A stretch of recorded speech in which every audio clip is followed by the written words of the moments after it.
Hey, what is up, guys, and welcome back to the FC's Football channel. And today we are back with another episode of Premier League preview.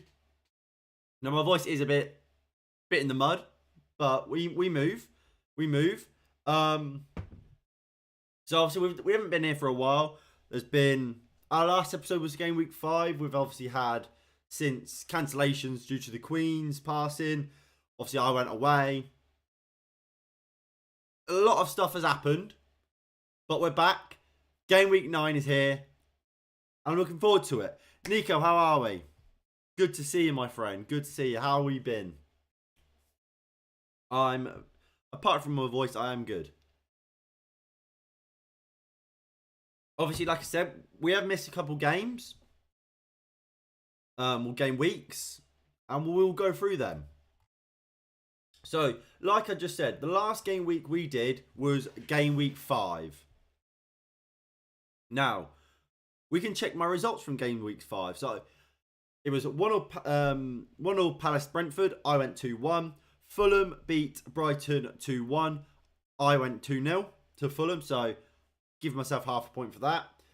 Chelsea, Southampton finished 2-1 Southampton. I went 1-0 Chelsea. So, I was wrong. Leeds, Everton finished 1-0 while I went 2-1 Leeds. We are 5 games unbeaten. You know what?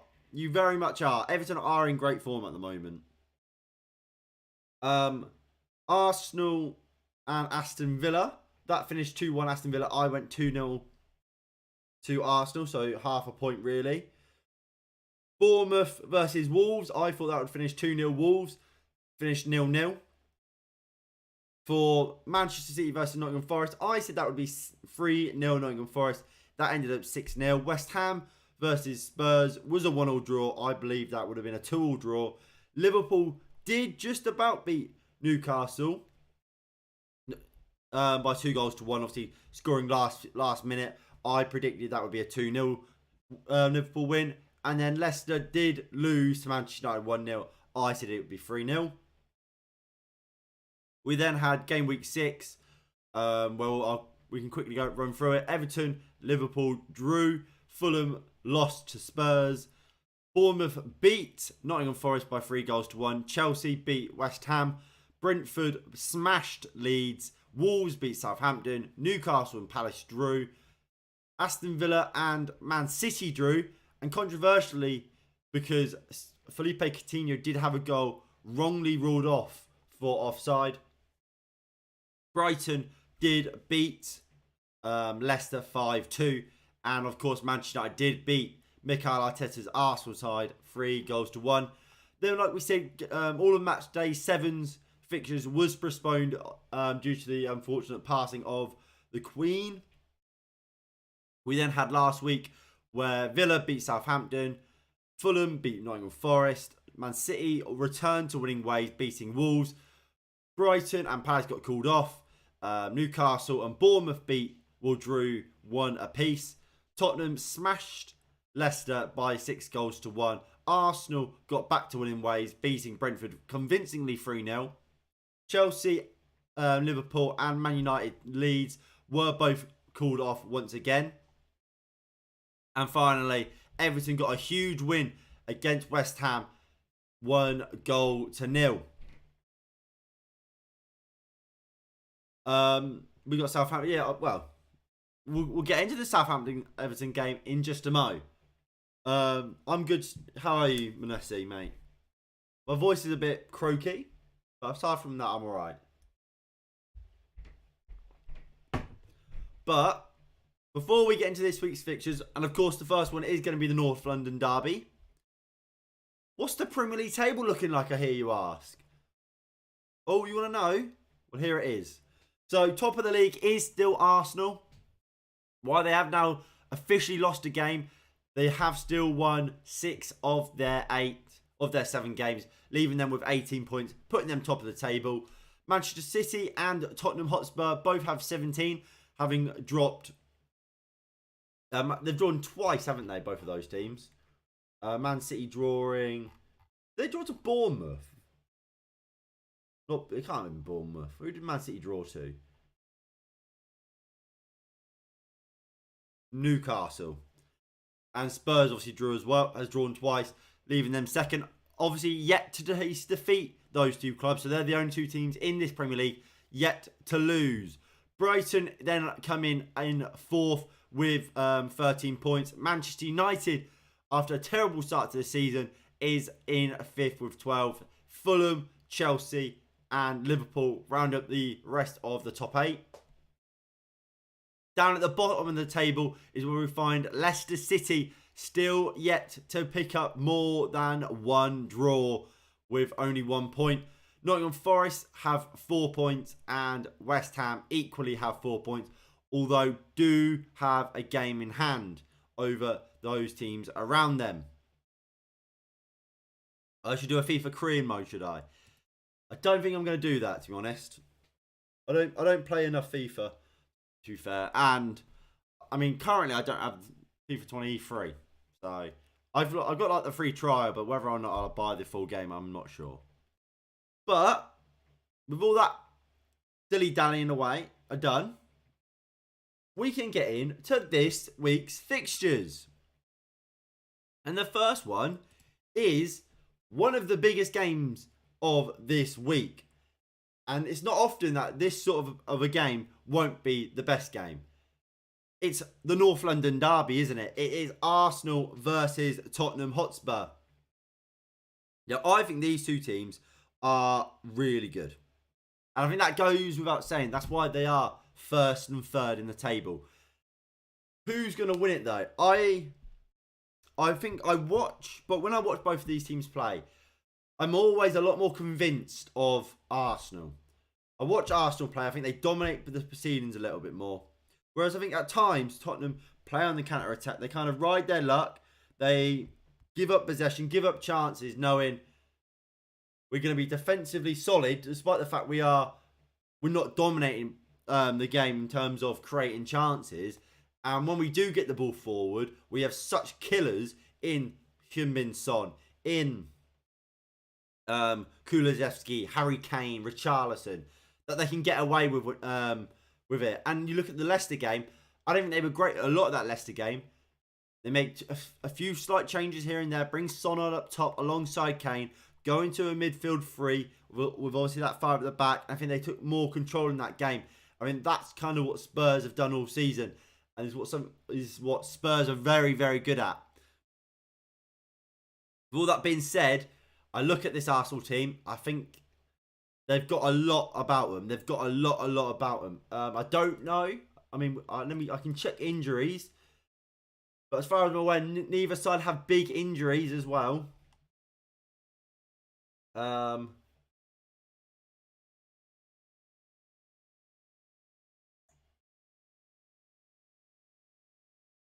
Partey could be injured.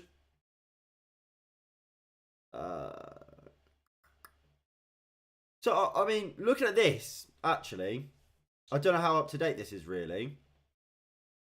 But apparently, Zinchenko, Tierney, and Partey all have about a 50% chance of being fit. Which, if they don't have them, Arsenal could be in big problems, especially Thomas Partey. I think Thomas Partey is so crucial to how Arsenal play. Him being missing is a massive, massive miss. Looking at Spurs, it looks as if they're going to have pretty much a full-strength team. Apparently, Ben Davies is 50%, although I don't think he's a crucial player for them. Lloris looks set like he's going to be available. Kulusevski doesn't look like he will be fit, although when you've got Heung-min Son, Richarlison, obviously Kane as a front three, as it is, I don't think that really particularly matters too much, especially when you could just, in a game like this, you might even just want to play a midfield three with your wing backs and then just as a two up top rather than kind of having another forward and potentially giving up a bit of dominance in that midfield area. Now, I tell you what, that Thomas Partey potentially being out is a big, big one for me. Although I'm gonna back Arsenal. I really like Arsenal. I've backed them all season. I've said all season long I like them. I'm gonna stick with them. I'm gonna back them. I'm gonna go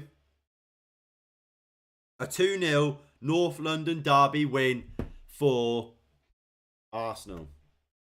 Next up, we have Bournemouth versus Brentford. Now, look, Bournemouth have actually been quite surprising. Scott Parker was sacked, Gary O'Neill's come in, and they've stopped losing games. Or as heavily. And I do think it's weird. Is Bournemouth just going to stick with him? I don't believe they've got a new manager yet. Yeah, no, they've still got Gary O'Neill in. I don't see how this kind of momentum from Bournemouth can continue. Gary O'Neill's not a manager, is he? He's never managed really before up until now. So I don't see a world in which he's going to continue to take them forward. And it kind of culminate. I can't think of the word. Kind of staying on track enough for them to not go down and not to lose more games, or at least start to lose more games. I do think Brentford, they are the better team. I like Brentford. They got a lot of good players there. Ivan Toney especially. We know Ivan Toney is such a threat. I think he scores goals. And I think that's wins Brentford this game. Injuries wise, no, I don't think there's any massive injuries there for Bournemouth. And the same goes, well, apart from Christian Norgard, not a lot of major injuries for Brentford either. I'm going to go for another 2-0 Brentford. Crystal Palace versus Chelsea is next. And it's obviously Graham Potter's first Premier League game in charge of Chelsea. I believe. They didn't play last week, did they?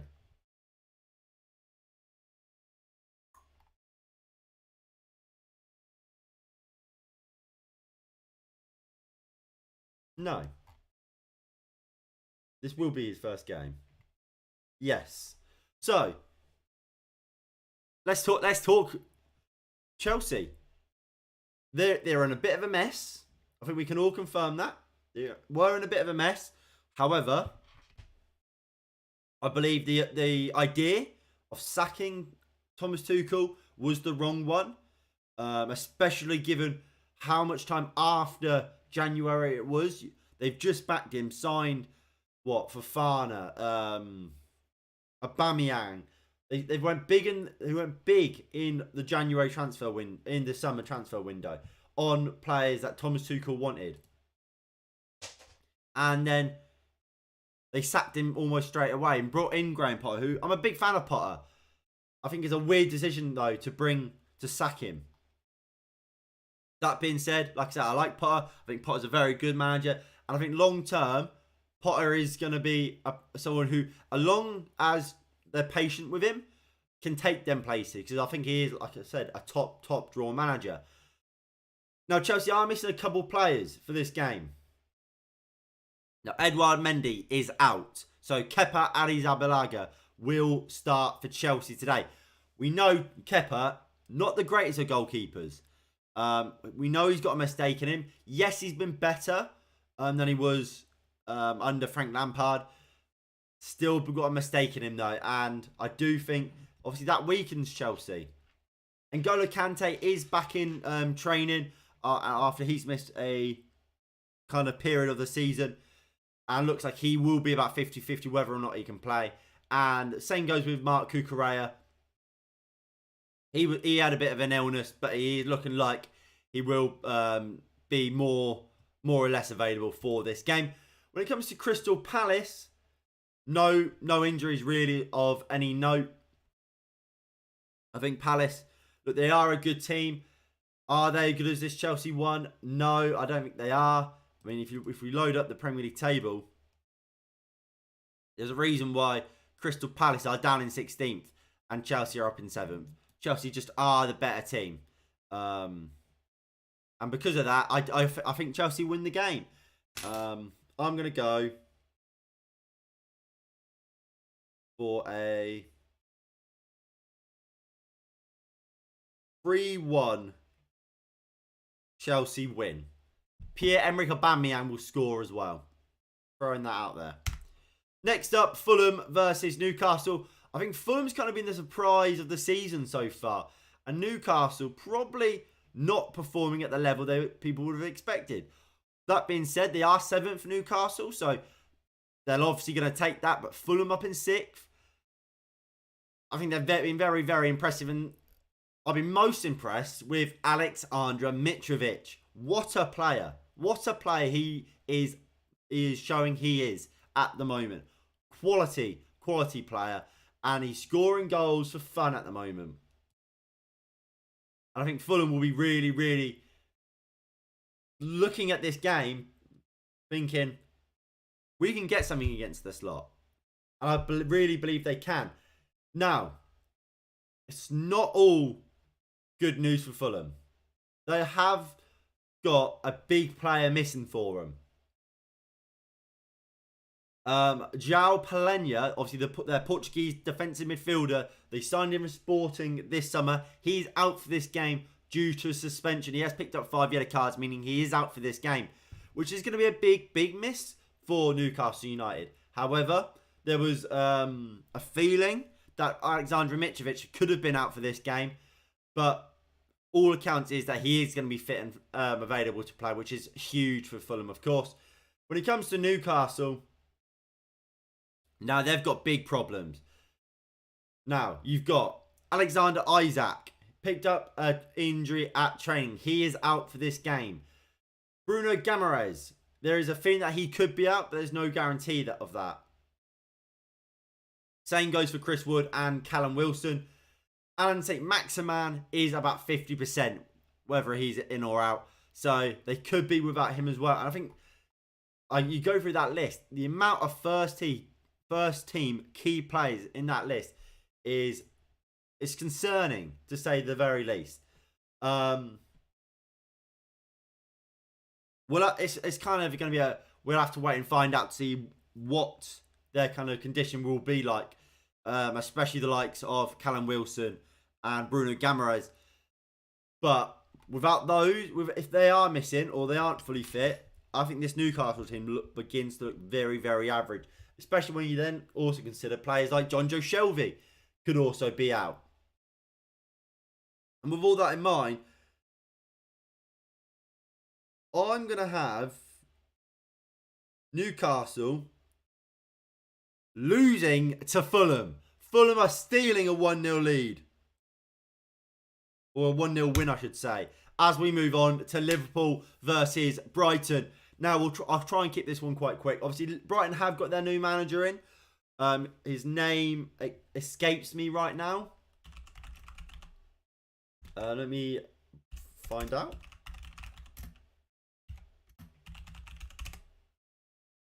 Robert De Zerbi. Do I know much about him? No. But from all accounts, he's quite good. And he's another appointment on the lines of a Graham Potter from Brighton. A fairly young, I believe, 43, yet a young, new manager coming through the game with his own ideas. And, I mean, like Pep said, he's a very, very good manager. He got the Pep seal of approval. Like, this guy will be another great appointment for Brighton, I have no doubt. However, he is only just joined. He is up against a Liverpool team, which, look, they're going to be, eventually, they're going to get back to their best. I look at their injury list. They're going to have a fairly full-strength team. Robertson might be out, but they got Kostas Tsimikas. Matip is back, so he'll join the back line. Obviously, Trent will play right back. Henderson, their midfield. Obviously, Naby Keita's out. Thiago's back, though. They've got Harvey Elliott, that front three. Jota, Diaz, Nunez, Salah. I just think it's going to be too much for Brighton. I think, like I said, at some point they have to return to their best. And there is absolutely no reason for me to believe that now they've got their squad back together, today won't be that day. So I'm going to actually go for a 3-1 Liverpool win.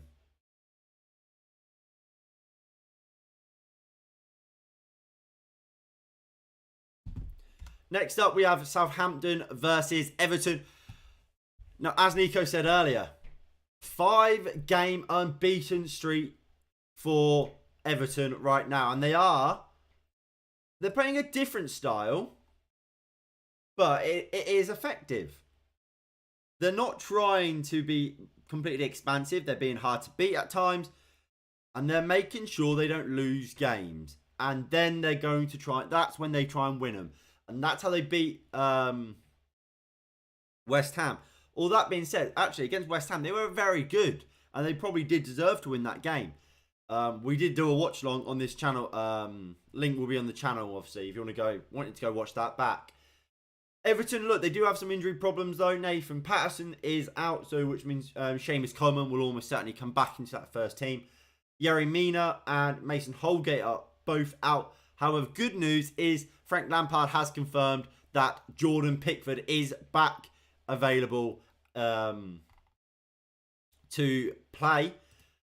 When it comes to Southampton, their injury news, Tino Livramento and Romeo Lavia, they are both out. And obviously both very, very important and key first-team players for Southampton. So they are big misses for them. However, footballing-wise, and obviously I think this league table suggests, well, actually, I take that back. They're both on the same points. I for whatever reason, thought Southampton were higher than Everton. Well, I take back what I said, what I was going to say. I think it's going to be a close game. Either way, I think it was going to be a close game.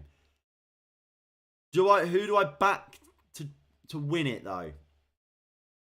Now, while Maupay did score against West Ham, I'm not a huge fan of Neil Maupay. And I've got to be honest about that. I'm not a huge fan of him. Is he a player that I believe will score enough goals to keep Everton up? Or, like, keep him away from that kind of relegation zone, sorry? Probably not. I think they need more goal scorers in that front line still. Arsenal 2. You're going 2-1 Spurs, 1-0 Liverpool, 1-0, 2-0 Everton, 3-0 Chelsea, 3-1 Brentford, 1-0 West Ham Wolves. Man City going to beat Man United. You've let me down with the Man United one. And Leeds 1, Aston Villa 2. I mean, I don't think we're poles apart. I went 2-0 Arsenal. I went 2-0 Brentford, 3-1 Chelsea, 1-0 Fulham, 3-1 Brighton.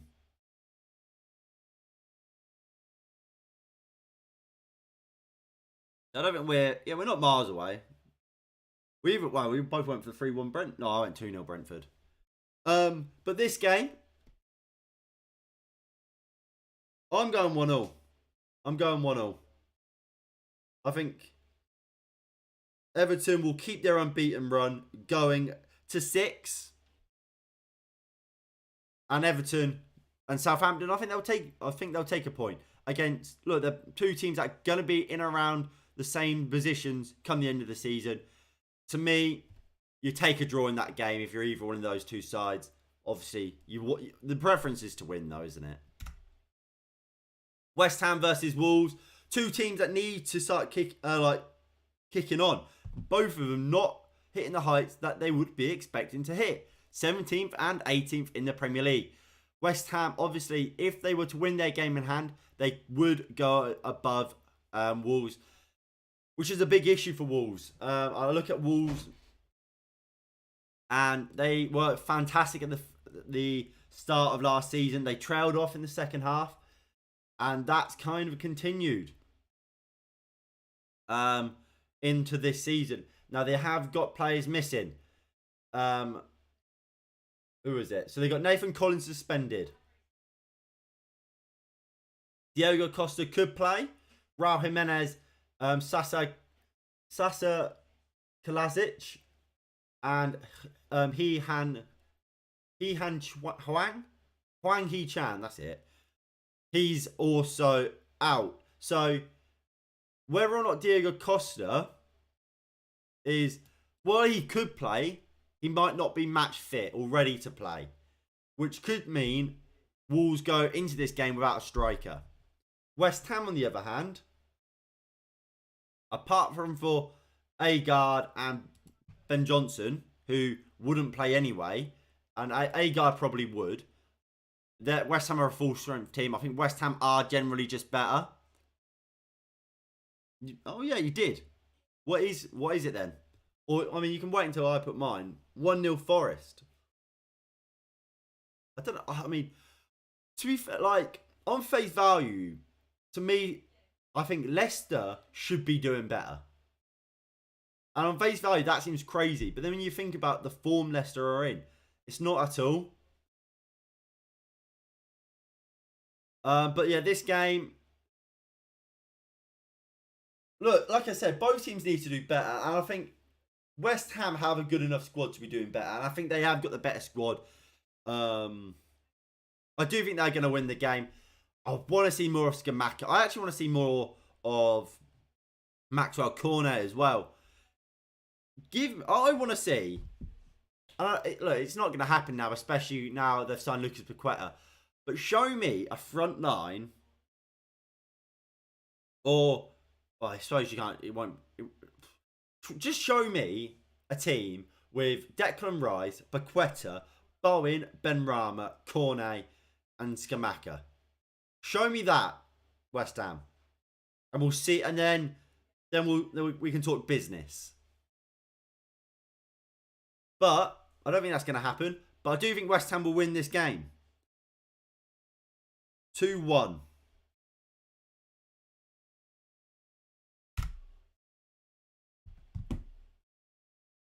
Have I done Leicester? Is that next? No, there we go. And Rodgers to get sacked after the game. I don't think they'll sack Rodgers.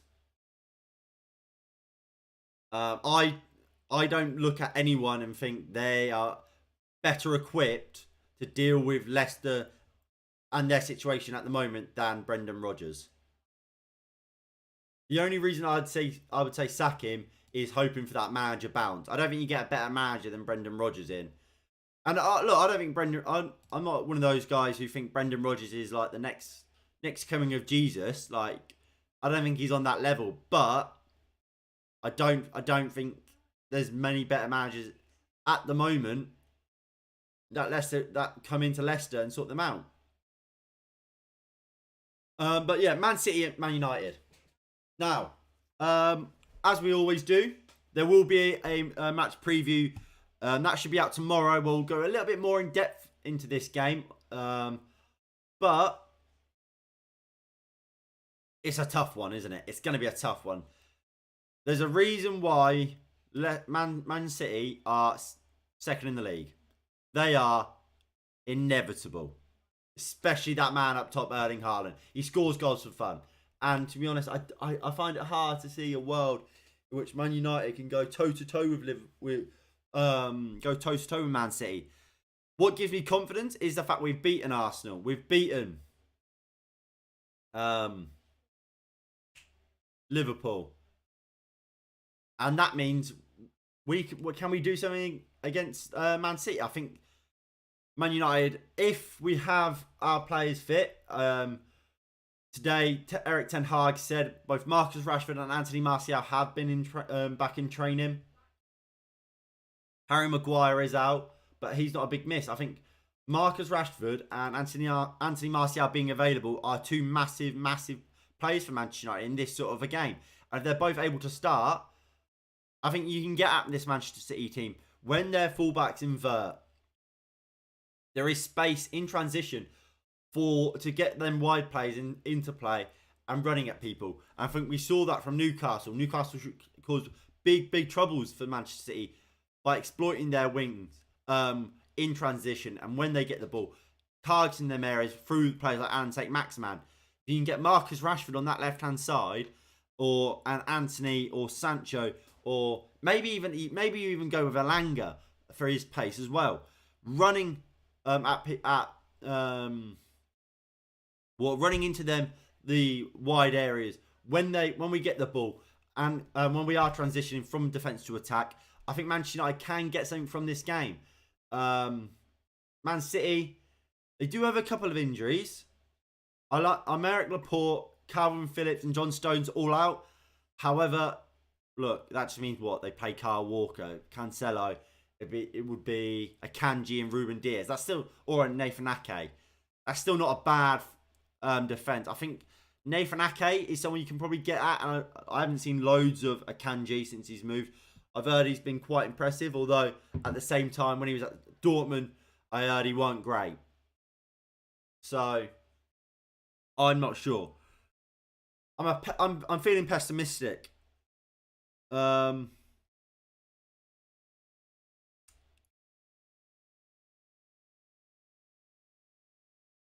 Just how do you stop Haaland? That's what I'm thinking. We've got Erling Haaland up against us. It's a test. It's a test for Lisandro Martinez, isn't it?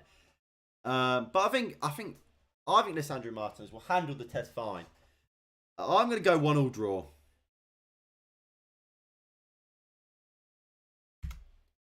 Leeds versus Aston Villa. Oh, look, we've been here for about half an hour. We're going to rattle through the last two because I don't think there's much going on in them, really.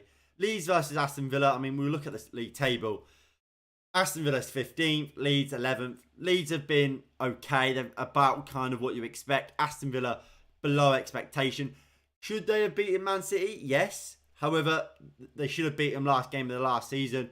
They've come out this season and they've been no better than they were last season at all. So I don't think that really says much. I think that just kind of stylistically, Aston Villa might just be quite good, or them players can get up for that sort of a game.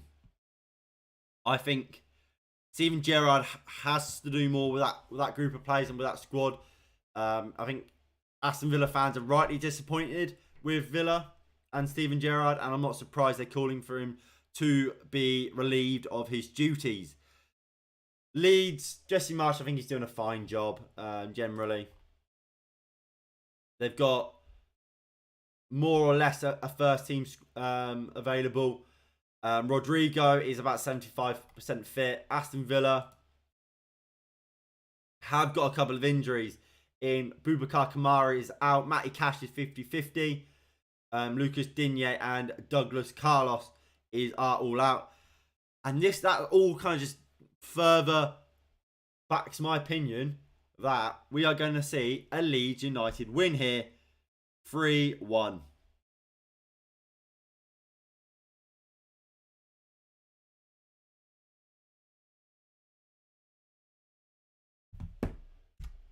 And the final game of the week is Leicester City versus Nottingham Forest. Now, as Jason said earlier, Brendan Rodgers is in trouble.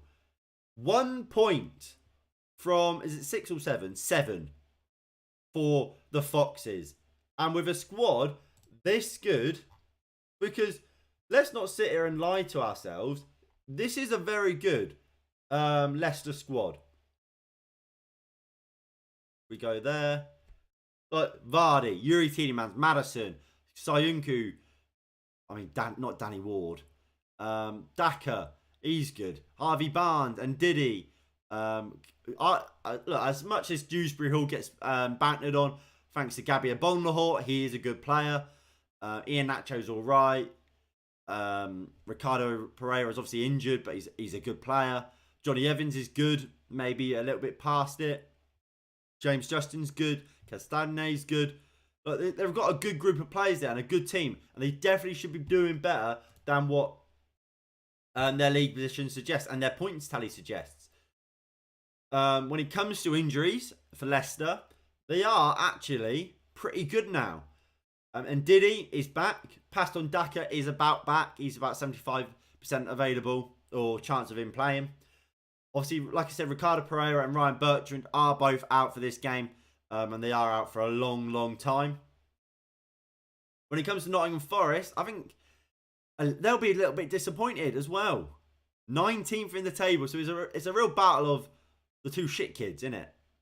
Nottingham Forest obviously spent a lot of money on a lot of players, and it's not all really gelled so far. Nottingham Forest do have a couple players out. Musa Nakabe is out. Omar Richards is out, as is Oriol Mangala. Emmanuel Dennis, obviously, they signed him from Watford, is about 50-50. Morgan Gibbs-White he looks likely he'll be able to play, whether that's from a starting role or feature as a substitute. He looks like at least he will be able to feature in some circumstance.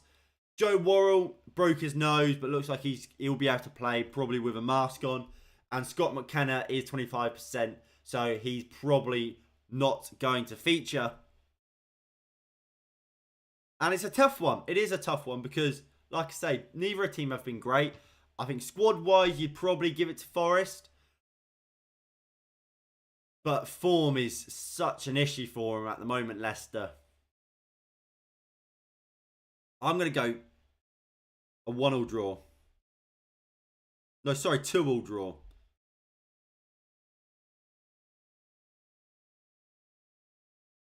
So again, just to run through all the games one last time. Before we do that, I'll comment quickly. If Leicester don't win, I don't think Rodgers gets sacked. I don't think Rodgers gets sacked until maybe halfway through the season, to be honest. But yeah, to go through all the games one more time. Arsenal Spurs, I've gone for 2-0 Arsenal. Bournemouth Brentford, I've gone 2-0 Brentford. Palace Chelsea, I've gone 3-1 Chelsea. Fulham versus Newcastle, I've gone 1-0 Fulham. Liverpool versus Brighton, 3-1 Liverpool. Southampton, Everton to finish as a 1-1 draw. West Ham versus Wolves, West Ham to get into winning ways with a 2-1 win. Man City and Manchester United to end the Manchester derby with a 1-1 draw. Leeds will beat Aston Villa by 3-1. And Leicester City and Nottingham Forest will draw 1-1. Now that is going to be it from me today. If you have enjoyed, please do hit that like button below and subscribe if you are new and you haven't already. That would be greatly appreciated. And please do let me know if you are watching this as a video down below what your predictions are for this game week. Anyway, like I said, thank you all for watching and I will see you all in the next one in a bit. Peace.